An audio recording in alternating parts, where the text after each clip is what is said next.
Դեկտեմբերի 1-ին ես դարձել եմ ցեղասարարության զոհ եւ արդեն որերորդ անգամ բոլոր մեդիա հարթակներում եւ ձեր շնորհիվ ձեր միջոցով փորձում եմ ձայնս լսելի դարձնել եւ պատկան մարմիններին եւ միակ տարբերակը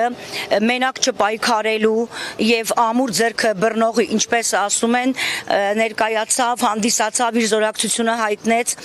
հանրային պաշտպանության ծառայության ղեկավար իրավապաշտպան պարոն Մհեր Կարագյոզյանը, ով փորձում է իր զորակցությունը հայտնել եւ գիշերը ցերեկ դարձրած,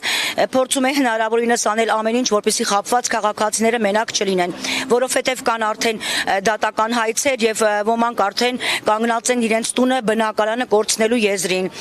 Կա որոշում, որը որ կարծում եմ 1 տարվա վաղեմություն ունի, նոտարի միջոցով փորձում են ապօրինի բռնագանձումներ կատարել այն դեպքում, երբ որ այստեղ կան 50 եւ ավել տարիք ունեցող բազմավաստակ իրենց ոլորտներում կայացած մարդիկ, ովքեր ունենալով ոչ սմարթֆոններ եւ էլեկտրոնային փոստին չեն տիրապետում, դարձել են անմեղ զոհեր։ Կան մարդիկ, ովքեր չունեն վարկային պատմություններ առհասարակ։ Կան մարդիկ, ովքեր պարզապես էլեկտրոնային փոստից չեն օգտվում եւ որոշակի ժամանակահատված, որը նախատեսված է նոտարական գրասենյակներին պատշաճ ծանուցելու, անգամ չեն տիրապետում։ Օրերը անցնում է եւ մարդիկ հայտնվում են ԴՀԿ-ում, սև ցուցակներում ունենալով իդեալական վարկային պատմություն։ Այդ զոհերից մեկն էլ ես եմ, ով ունի 25 տարվա իդեալական վարկային պատմություն եւ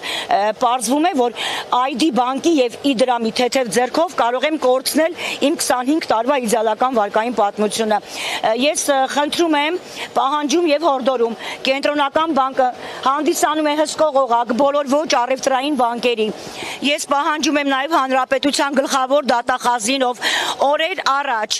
իօքուտ խապված քաղաքացիների ներկայացավ հիանալի հարցազրույցով եւ կարծես թունելի վերջում լույս է երևում արդեն ամենայն հարգանքով հանրապետության դատախազի նկատմամբ, ով փորձում է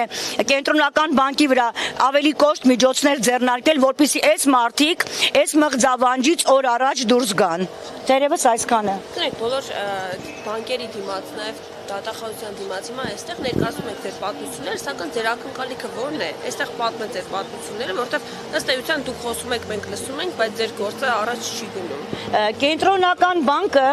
հստակ տիրապետելով ինֆորմացիային, հստակ ավելի քան համոզված եմ, քանզի մարդիկ կան այստեղ, ովքեր 21 թվականից այս ծուղակում են հայտնվել եւ հարկադրված, ովքեր ունեն հիպոթեկային վարկեր, ստիպված մուծում են ուրիշի գողացած ամենաբարձր տոկոսներով գործող բանկային տոկոսները, որպեսզի իրենց հիպոթեկային վարկը չկորի եւ բնակարանը չմնա բանկին, հարկադրված են։ Մենք մեր ձայնը բարձրացնում ենք, որովհետեւ հսկող օղակը հենց կենտրոնական բանկն է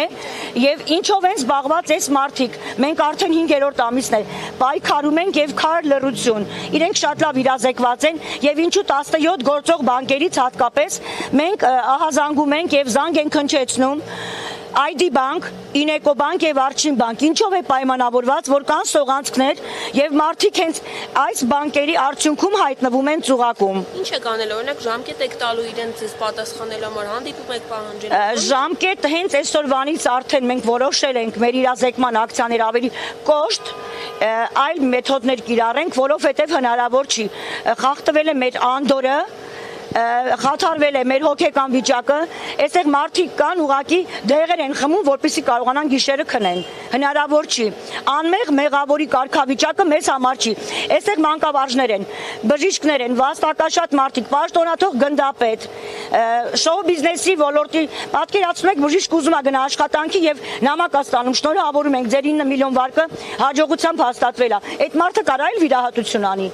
Եկեք այս թալանին վերջ տանք եւ հենց այսօր այդ օրն է կենտրոնական բանկից պահանջում ենք պատշաճ մոտեցում եւ թողիչնի վերադասը։ Այս մարդիկ մեղավոր չեն, որ խաթարվել է իրանց անդորը,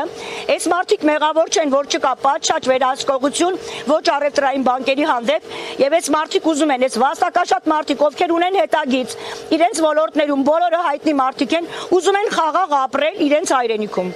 Շնորհակալ։